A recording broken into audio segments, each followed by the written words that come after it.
강원 브리핑입니다. 속초 관광테마시설 조성사업 추진 과정에서 업무를 부적정하게 처리한 속초시 공무원에게 정직 3개월 처분이 내려졌습니다. 강원특별자치도의회 인사위원회는 지난달 30일 징계위원회를 열어 공무원 A씨에게 이같이 징계하기로 의결했다고 밝혔습니다. 행정안전부는 이에 앞서 지난 5월부터 2달간 특별감찰을 벌여 속초해수욕장 관광지 조성사업 허가와 시행 과정에서 다수의 위법한 행정행위가 이뤄졌다며 속초시에 후속 조치를 요구했습니다. 속초시는 이에 따라 강원도 감사위원회에 A씨를 비롯한 3명은 중징계를, 또 다른 3명은 경징계를 요구했습니다. A씨는 현재 의회 소속으로 강원도의회 인사위원회에서 징계를 의결했고 나머지 공무원들에 대한 징계 수위는 이달 중 결정됩니다. 강원특별자치도와 도교육청 등 강원도 내 9개 기관이 일자리 창출 지원을 위한 업무 협약을 체결했습니다. 이들 기관은 우수기업 탐방과 취업 연계, 각종 사업 활성화를 위해 힘을 모으기로 했습니다. 도교육청은 이번 협약으로 직업계고 학생들이 우수기업에 취업하는 기회가 확대되길 기대하고 있습니다. 강원자치도와 국방부가 제8차 접경지역 상생발전 협의회를 열고 접경지역과 군의 상생발전을 모색했습니다. 이번 회의에서는 군부대 미활용 군용지 활용, 접경지역 지뢰 제거 등 지역 현안을 논의했습니다.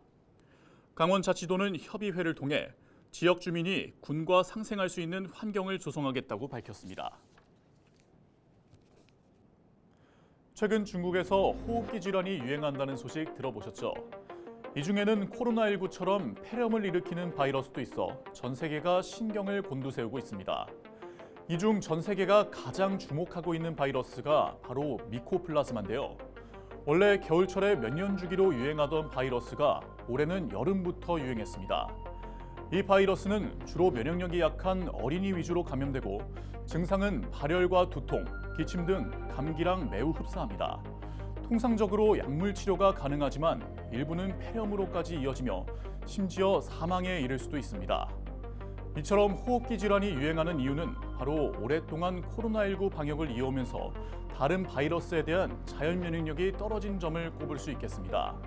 아무래도 몇 년 동안 한 가지 바이러스를 대상으로 집중 방역을 하다 보니 사각지대가 생겼다고 볼 수 있겠죠.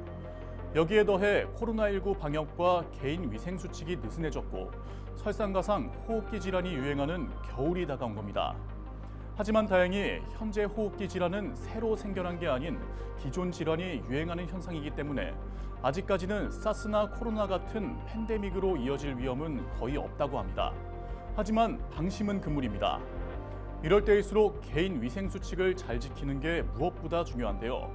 손 잘 씻기, 마스크 쓰기, 그리고 환기하기 등 우리 모두가 작은 것부터 하나하나 실천해서 우리 몸에 바이러스가 들어올 틈을 완전히 차단해야겠습니다.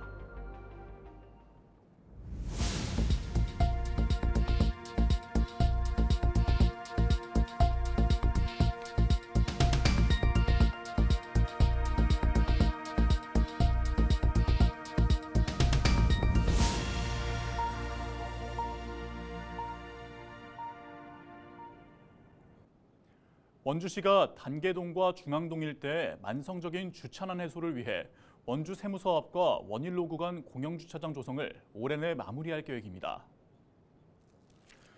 단계동의 경우 백간지구 완충농지 해제 지역에 48대를 주차할 수 있는 공간을 마련하고 중앙동 강원 가명에서 보건소 인근 노상 주차장 32면도 올해 안에 조성됩니다. 원주시는 추가로 평원로 구간 노상 주차장 조성을 검토하고 있습니다.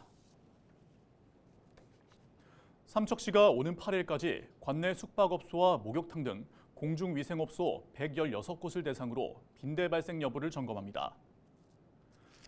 현장 점검을 통해 시설 내 빈대 발생 여부와 빈대 방제를 위한 청소기 구비 여부, 침구 세탁 상태 등을 확인할 계획입니다. 점검에서 위반 사항 발생 시 현장 지도를 병행하고 중대한 위법 사항에 대해서는 강력한 행정 조치를 단행할 예정입니다. 오늘 준비한 소식은 여기까지입니다. 지금까지 강원 브리핑이었습니다.